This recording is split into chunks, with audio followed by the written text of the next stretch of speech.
Hi, Stephen Smith here, and I believe that I have a word from the Lord for you today.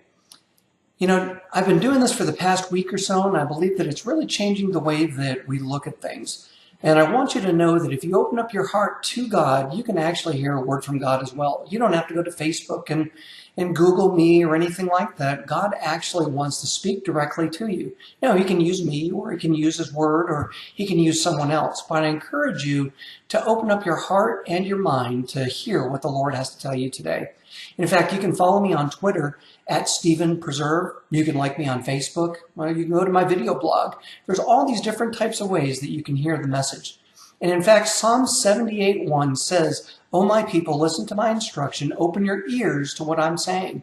So God tells us that he wants to speak to us. He wants us to hear from him, and that this word can come directly to us from his word. And so I encourage you to open up the Bible, get to know God a little bit better, and you're going to hear every single thing that the Lord intends for you to hear. The word that I believe I have for you today is Psalms 89:7. It says, "The highest angelic powers stand in awe of God. He is far more awesome than all who surround his throne." God is an amazing God. He created the universe. He created everything in it. He created you. He created me. He created all things.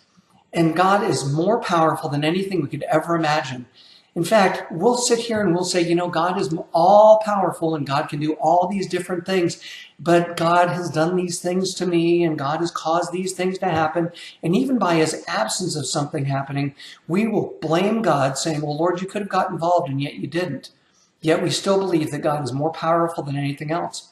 This confuses and conflicts our opinion of what God is and who he is. Yes, he is all powerful. Yes, he is able to do all things. And yet God is limited. God is limited by the way that you think. God has a limit to be able to work in your life because you will not allow him to open up and become a part of what you want him to be. We limit him by our faith. We limit him by our fears. We limit him by our doubts. In fact, Psalm 78:41 says, "Yea, they turned back and tempted God and limited the Holy One of Israel." So God, the all-powerful God, is limited by the way that we do things. So stop limiting God. Open up your heart to him. In fact, God said this about us, Psalms 8:4-5. "What is man that you are mindful of him, and a son of man that you are to visit him? For you have made him a little lower than the angels, or Elohim, and you have crowned him with glory and with honor." God has done that for us because he loves us. He cares that much about us that he is a powerful, wonderful, all-loving God, and he wants to get involved in your life.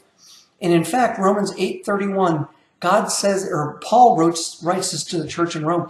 He tells us, "What shall we say about such wonderful things as these? If God is for us, then who could ever be against us?" The all-powerful God is right there on your side.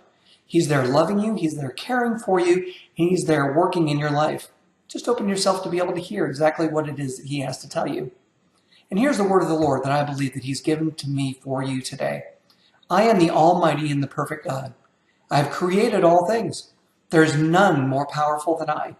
Yet I love you and have created you specifically for a relationship with me. Come to me and love me even as I have always loved you." May the word of the Lord bless you today and keep you, guide you, and direct your path. God bless you, and I hope to hear from you soon. Goodbye.